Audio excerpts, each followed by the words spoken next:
Les Irlandais sont dans les 22 mètres All Black. On alterne le jeu avant, le jeu arrière, c'est très bon. Très bonne rencontre. Introduction de Nelson. Petit côté pour Bevan Wilson qui dégage en touche.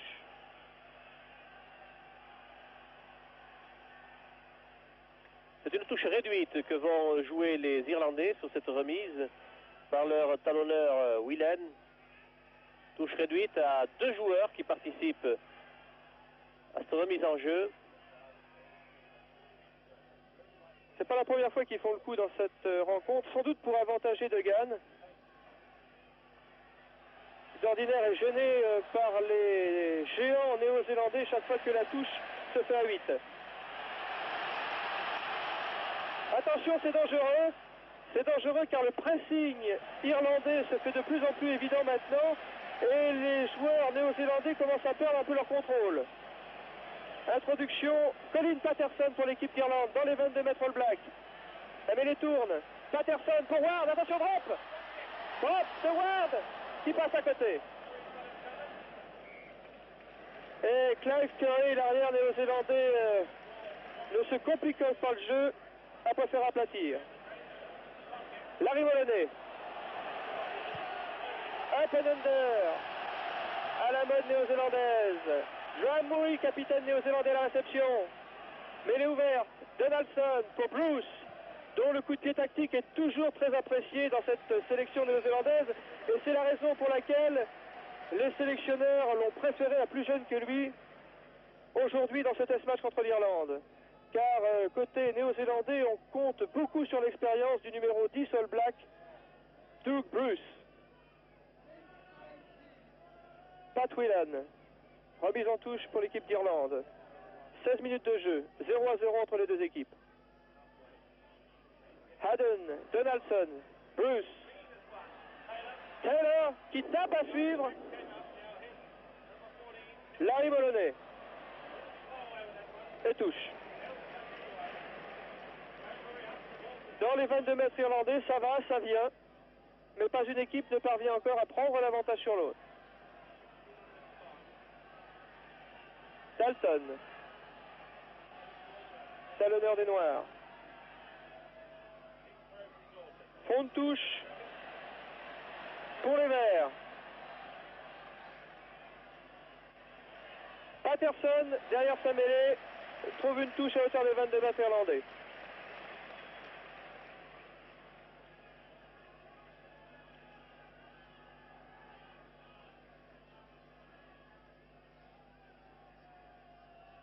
Touche jouée par Dalton.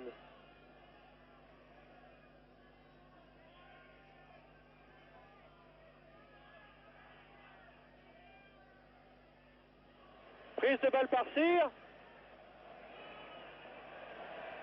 Mais le ballon est enterré.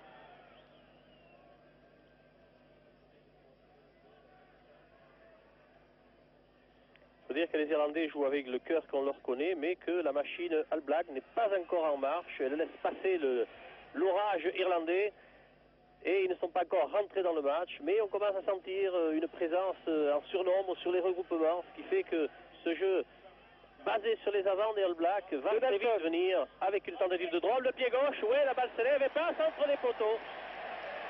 Excellent drop du demi d'ouverture. Doug Bruce, le numéro 10 All Black, qui a concrétisé une supériorité du pack All Black par un drop avec le pied gauche, comme à la parade, comme dans un fauteuil.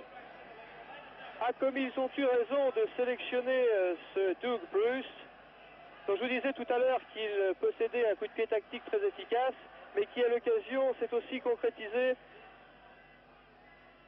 en faveur des All Blacks, qui ont maintenant un avantage de 3 points et qui vont pouvoir jouer de façon beaucoup plus décontractée. Très bonne réception d'Oliver, qui avec Aden forme une très bonne deuxième ligne, qui domine le débat dès qu'il y a des balles hautes, en touche ou sur les remises en jeu. Deux gaillards, Oliver et Aden. Pat Whelan.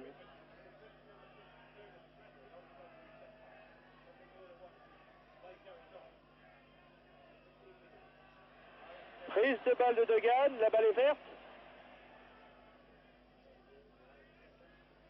Touche pas droite, mêlée à 15 mètres. Introduction Donaldson pour l'équipe néo-zélandaise.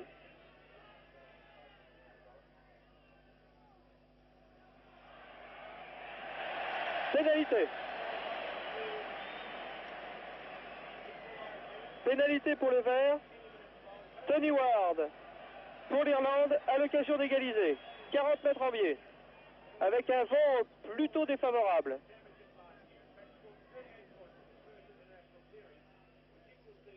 « 20 minutes de jeu dans cette rencontre Irlande-All Black. Les Néo-Zélandais mènent 3-0. Un drop réussi par Doug Bruce, le demi d'ouverture, à la 18e minute de jeu.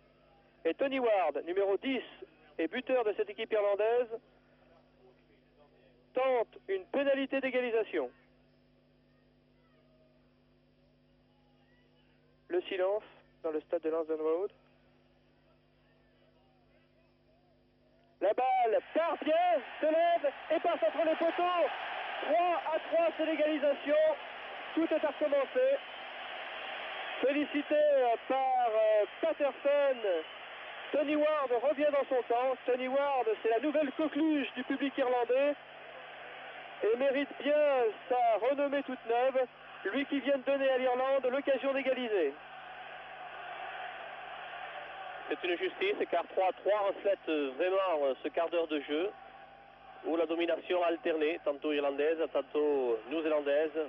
Excellente réception et molle sur la remise, mais là, le renvoi n'avait pas fait 10 mètres, donc on demande aux Irlandais le choix entre une mêlée au centre ou à faire recommencer le renvoi au centre. Ils choisissent la mêlée, évidemment. C'est de bonne guerre. Introduction Colin Patterson pour l'équipe d'Irlande. Et il ne faut pas pousser avant l'introduction de la balle. C'est interdit.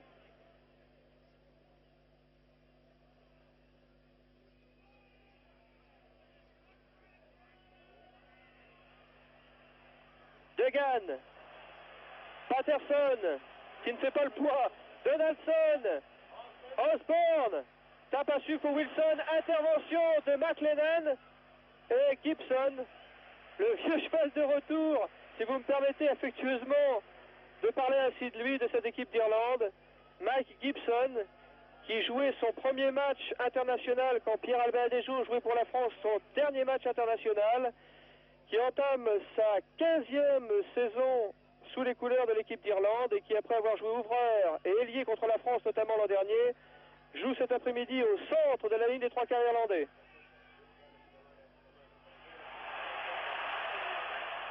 Il recule le All Black.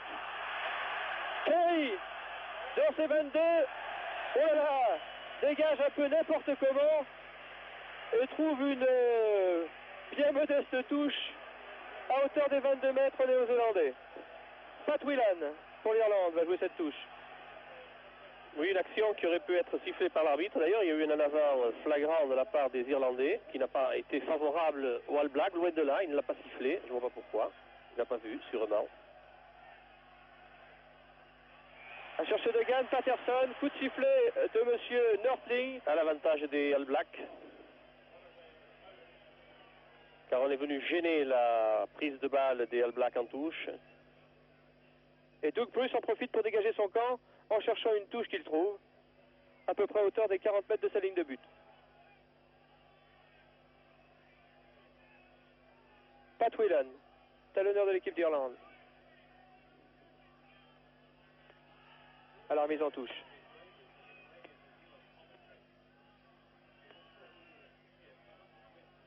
Donaldson qui s'échappe, qui perce,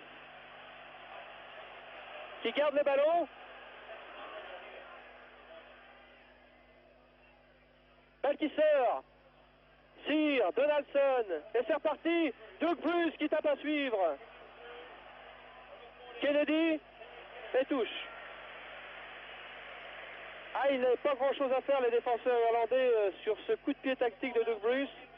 Il fallait écarter le danger le plus vite possible. Et c'est donc une touche dans les 22 mètres irlandais jouée par Dalton, le talonneur All Black. Si la balle était favorable au All Black, on pourrait voir une attaque de ceci avec... de Baldaden. Ah non, il y avait une faute de Bruce. Et Bruce a fait en avant. Oui, car j'ai vu l'arrière là-bas, Curie, qui venait pour s'intercaler. C'eût été de bonne guerre, mais voilà. Bruce a fait une faute et l'avantage sera aux Irlandais sur l'introduction, sur leur ligne des 22 mètres. Faute de main de Bruce, c'est étonnant de la part d'un joueur aussi expérimenté. Et vous savez, dans le contexte de ce match, où les nerfs en prennent un sérieux coup, tout peut arriver. Touche trouvée par les Irlandais, qui permet ainsi aux Verts de dégager leur camp.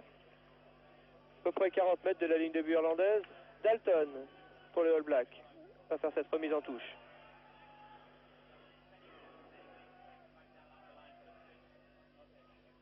Pour Carissir, bonne prise de balle à deux mains. Donaldson, intervention de M. Nordling. La remise en jeu n'étant pas droite, c'est ce qui arrive souvent, trop souvent, on peut s'en plaindre, toutes ces touches qui sont transformées en mêlée pour les mauvaises remises en jeu. Introduction Colin Patterson pour l'Irlande. La balle reste au niveau de la troisième ligne pour Degan qui s'échappe.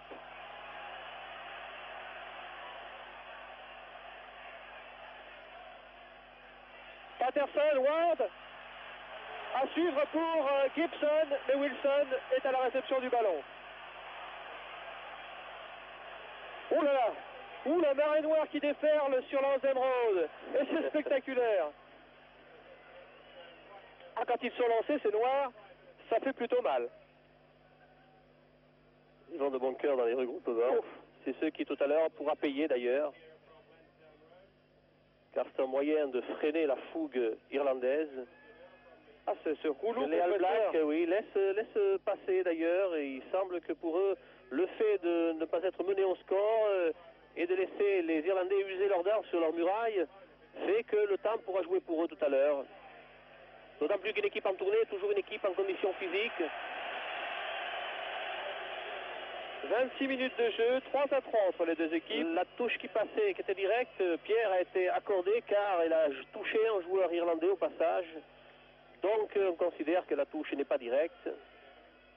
Elle se joue là où le ballon est sorti. Pat Whelan. Keane, Patterson,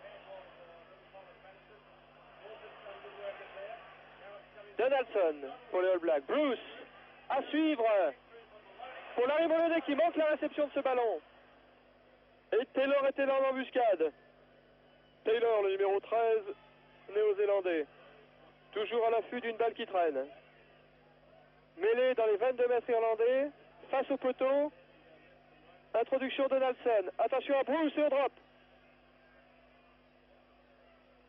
Donaldson sur le large côté pour Osborne. Oula, pour Taylor qui était plaqué au moment où il recevait le ballon. C'est pas fini. Les Noirs déferlent. La balle est enterrée.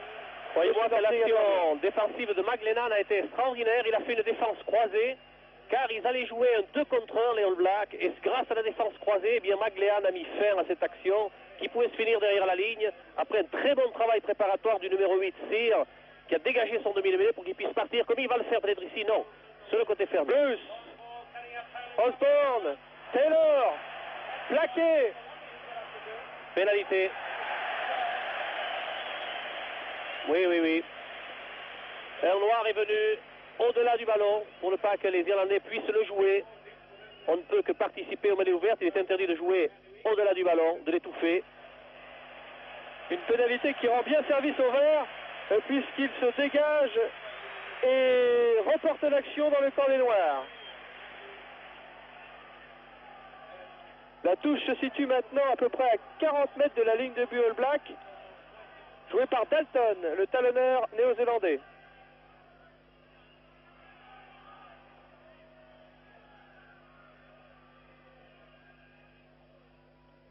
Haddon, bonne prise de balle à deux mains pour Donaldson. Up and under, une belle chandelle. Larry Moloney à la réception, en deux fois. Touche. Ils font un bon début, les jeunes Irlandais qui débutent là, Moloney, Kennedy. Très bon. Moloney qui s'appelle comme le demi de mêlée capitaine des Irlandais l'an dernier. Kennedy qui s'appelle comme le célèbre Ken. Ils ne sont pas de famille. Le célèbre talonneur que nous connaissons bien en France, le docteur Kennedy. Un ami personnel de Roger Coudert.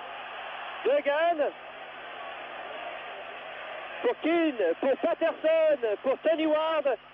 Une grande chandelle pour les Noirs, Carissir. Puis Osborne, Donaldson, Bruce. Ouais. Bruce pour Wilson. N'ajuste pas sa passe. Et oui. Et le ballon sort en touche. Bruce a voulu sauter Taylor pour servir directement Wilson et effacer ainsi le dernier défenseur irlandais. Mais voilà. On ne sait pas ce qu'on veut en rugby, ni ailleurs d'ailleurs. Pat Whelan.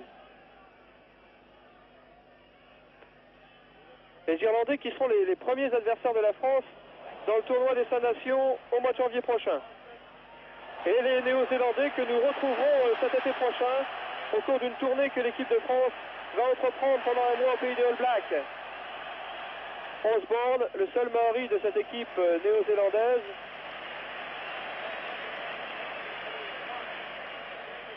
Mêlée, introduction, Colin Patterson pour l'équipe d'Irlande.